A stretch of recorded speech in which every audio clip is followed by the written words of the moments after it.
considérer ça comme une innovation, même si depuis très longtemps, les universités ont pris conscience de la nécessité de générer des ressources additionnelles.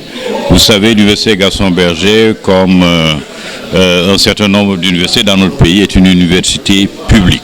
Donc jusque-là, nous dépendons essentiellement de la subvention de l'État. L'État du Sénégal fait beaucoup d'efforts. Nous suivons tous les investissements aujourd'hui pour l'élargissement de la carte universitaire et d'autres aspects liés aux réformes en cours. Mais il faut se rendre à l'évidence. L'État fait des efforts, l'État doit continuer et est conscient de la nécessité de continuer à faire des efforts, mais l'État ne pourra jamais tout faire parce que la formation et la recherche de qualité requièrent de gros moyens. Ça, c'est dans tous les pays du monde, surtout dans un contexte où il est devenu clair que l'économie est fondée essentiellement sur le savoir. C'est pourquoi l'Université Gaston Berger a initié un certain nombre de projets d'envergure pour la génération de ressources. Et dans cette perspective-là, il était nécessaire d'avoir un bon cadre juridique parce qu'il existe un régime financier. Nous sommes un établissement public, nous sommes liés par des textes et règlements. On se rend compte que pour libérer de manière plus sensible les initiatives, il faut nécessairement agir sur la réglementation. Parce que la réglementation actuelle permet de faire un certain nombre de choses, mais ne permet pas de libérer des initiatives à la hauteur des ambitions que nous avons pour nos universités. Donc c'est pour cette raison-là qu'aujourd'hui, nous avons décidé d'organiser un atelier.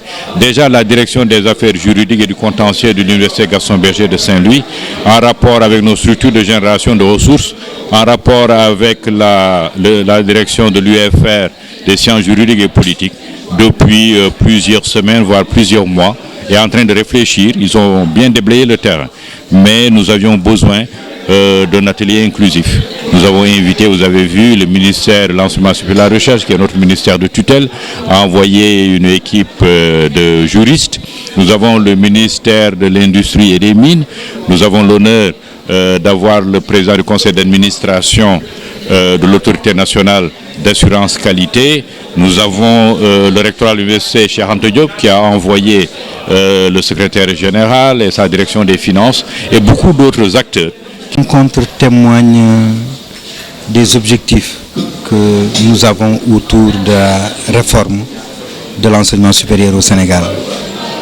C'est un atelier innovant sur la question qu'elle pose.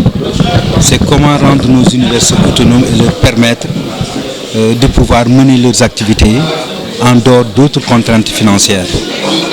Et pour cela également, il faut que l'université puisse sortir des sentiers battus et apporter des réponses aux différentes questions qui sont posées à l'université quant à son fonctionnement. Dans ce cadre-là, l'université doit évoluer sur les prestations, sur les offres de services qu'elle peut faire. Et en particulier, l'université va s'orienter de plus en plus vers les activités industrielles et commerciales. Quand on parle d'université et son articulation au développement, ce n'est pas simplement d'aller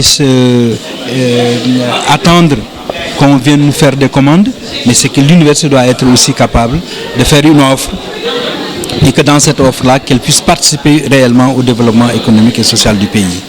Donc, en dehors de la formation, en dehors des consultations qu'elle a l'habitude, en tout cas la tradition de faire, maintenant nous allons vers des activités véritablement productives qui génèrent des ressources et qui peuvent permettre à l'université en tout cas de rayonner et de permettre en tout cas l'université sénégalaise en particulier d'être plus performante et de monter en excellence ce que nous souhaitons avec cette réforme-là que nous sommes en train de dérouler actuellement. Parce que les universités de manière générale ont un potentiel extraordinaire. Parce que tout enseignant-chercheur, la plupart, en tout cas tous les cadres du personnel administratif technique de service sont potentiellement des producteurs de richesse. Parce que le savoir, je l'ai dit, le savoir a un prix et le savoir, c'est des services qu'on peut vendre. Aujourd'hui, l'Université Gaston Berger a près d'une quinzaine d'agrégés en médecine.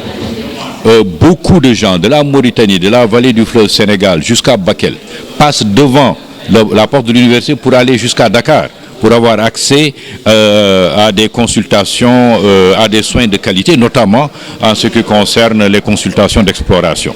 Mais ces agrégés-là sont là. Nous avons les moyens d'acquérir des équipements et puis voilà, donner des soins de très haute qualité avec peut-être moins de contraintes pour les gens qui partent de la Mauritanie, qui partent de la vallée, etc. Nous avons une ferme agricole de 30 hectares. Nous avons à côté de cette ferme agricole une UFR des sciences agronomiques, d'aquaculture et technologie alimentaire.